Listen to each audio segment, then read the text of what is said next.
زهر اللوز في حدائق شيراز، وأنهى المعذبون الصيام.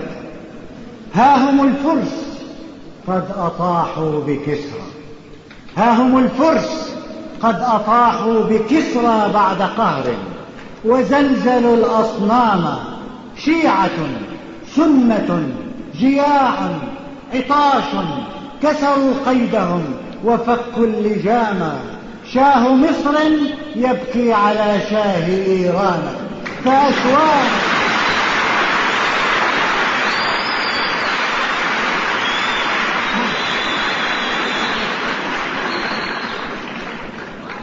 ها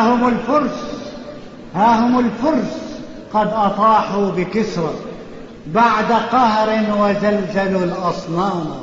شيعة سنة جياع عطاش، كسروا قيدهم وفكوا اللجام.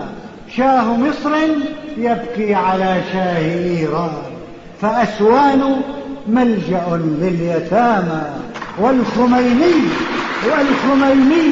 يرفع الله سيفا ويغني النبي والإسلام. هكذا تصبح الديانة خلقا مستمرا وثورة وقتها.